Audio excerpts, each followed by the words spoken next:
ನಾಡಿನ ಜನತೆಗೆ ಬಹಳ ಅವಶ್ಯಕತೆ ಇದೆ. ಅವರು ಕಾರುಣ್ಯ ದೃಷ್ಟಿಯಿಂದ ನೋಡ್ತಾರ, ತಾಯಿಯ ದೃಷ್ಟಿಯಿಂದ ನೋಡ್ತಾರ. ಇವತ್ತು ಅವರು ಮಾಡಿರುವಂತಹ ಕಾರ್ಯಗಳು ಬಹಳ ಅದ್ಭುತವಾದಂತಹ ಕಾರ್ಯ. ಇವತ್ತು ಸ್ವಾಮೀಜಿ ಅವರು ಹೇಳ್ತಾರ, ಅವ್ರ ಮಾತುಗಳು ನನಗೆ ಪ್ರತಿ ಕ್ಷಣ ನೆನಪು ಬರ್ತಾವ. ನನ್ನ ಮಠದಲ್ಲಿ ನನ್ನ ಫೋಟೋ ಯಾಕೆ ಹಾಕಿಲ್ಲಂತ ಯಾರು ಕೇಳಿದ್ರಂತ. ಅವ್ರು ಹೇಳಿದ್ರು, ಮಠದಲ್ಲಿ ಯಾರ ಫೋಟೋ ಇರ್ಬೇಕಂತಂದ್ರೆ ಮಾಲಕರ ಫೋಟೋ ಇರಬೇಕು.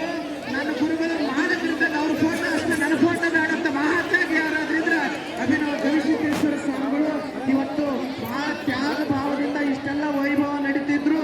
ಅದು ಗುರುಗಳ ಶಕ್ತಿಯಿಂದ, ಪರಮ ಪೂಜ್ಯರ ಶಕ್ತಿಯಿಂದ ನಡೀತಾ ಇದ್ರು ಕೂಡ ಕಿಂಚಿತ್ತು ಅಹಂಕಾರ ಭಾವನೆ ಇಲ್ಲದೆ ಸದಾ ವಿನೀತರಾಗಿ ನಂದು ಏನಿಲ್ಲ ಎಲ್ಲ ಗವಿಸಿದ್ದಪ್ಪನ ಕೃಪೆಯಿಂದ ಇದು ನಡೀತದ ಅಂತ ಹೇಳಿ ಹೇಳುವಂತಹ ಏಕೈಕ ತ್ಯಾಗವಂತ ಅಪರೂಪದ ಸ್ವಾಮೀಜಿಯವರು ಯಾರಂದ್ರೆ ಅಭಿನವ ಗವಿಸಿದ್ದೇಶ್ವರ ಮಹಾಸ್ವಾಮೀಜಿಯವರು. ಅಂತ ಮಹಾಸ್ವಾಮೀಜಿಯವರನ್ನ, ಅಂತ ಈ ಪರಂಪರೆಯನ್ನ, ಅಂತ ಈ ಮಠದ ವೈಭವವನ್ನ, ಅಂತ ಮಠದ ಭಕ್ತರನ್ನ ಕಾಣುವಂತಹ ನಾವು ನೀವು ಇಂಥ ಭಕ್ತಿಯನ್ನು ನೋಡುವಂತವರೇ ನಾವೆಲ್ಲ ಧನ್ಯರಂತ ನಾನು ಭಾವಿಸ್ಕೊಂಡಿದ್ದೀನಿ. ಪೂಜ್ಯರ ಸೇವೆ ಅನನ್ಯ. ನಮ್ಮ ನಾಡಿಗೆ ಇವತ್ತು ಸಾವಿರಾರು ಜನ ಪೂಜ್ಯರ ಇದ್ದಾರೆ, ಆದರೆ ಎಲ್ಲರಿಗೂ ಮಾದರಿಯಾಗುವಂತಹ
ಅದು ನಮ್ಮೆಲ್ಲರಿಗೂ ಹೆಮ್ಮೆ.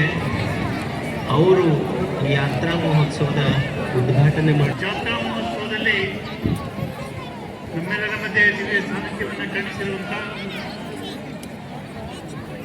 ಗವಿಸಿದ್ದೇಶ್ವರ ಸ್ವಾಮಿಗಳ ಚರಣಾನಂದಗಳಲ್ಲಿ ಭಕ್ತಿಪೂರ್ವಕವಾಗಿ ನಮನಗಳನ್ನು ಸಮರ್ಪಣೆ ಮಾಡಿ ನಮ್ಮೆಲ್ಲರ ಮಧ್ಯೆ ದಿವ್ಯ ಸಾನ್ನಿಧ್ಯವನ್ನು ಕಾಣಿಸಿರುವಂಥ ಕನಕಪುರ ಪೀಠದ ಪೀಠಾಧೀಶ್ವರ ಅಂತ ಆಗಮಿಸ್ತಾ ಇದ್ದಾರೆ. ದಯವಿಟ್ಟು ಭಕ್ತರೆಲ್ಲರೂ ಶಾಂತ ರೀತಿ ಸಾಕ್ಷಿ ಆಗಲಿಕ್ಕೆ ತಮ್ಮಲ್ಲಿ ನಾನು ವಿನಂತಿಸಿಕೊಳ್ತೇನೆ. ಹೀಗೆ ಈಗಾಗಲೇ ಸಾಕ್ಷಿ ಆಗಲಿಕ್ಕೆ ಅಲ್ಲಿ ಅನೇಕ ಮಂಗಳ ಮಾಧ್ಯಮಗಳು ಅವರೊಂದಿಗೆ ಹೊರಟಿದ್ದಾರೆ. ನೋಡಿ, ಇಷ್ಟೊಂದು ಲಕ್ಷ ಜನಸಂಖ್ಯೆ ಸೇರಿದರೂ ಸಹಿತ ಒಂದೇ ಒಂದು ಗದ್ದಲ ಕಾಣುತ್ತಾ ಇಲ್ಲ. ಇಷ್ಟು ಲಕ್ಷ ಗಂಟಲೆ ಸೇರಿ ಸ್ವಲ್ಪ ಗದ್ದಲ ಸ್ವಲ್ಪ ಕೇಳುವಷ್ಟು ಮೌನ ಆವರಿಸಿದೆ. ಇದು ಬಂದ್ ಮಾಡ್ದಂಗ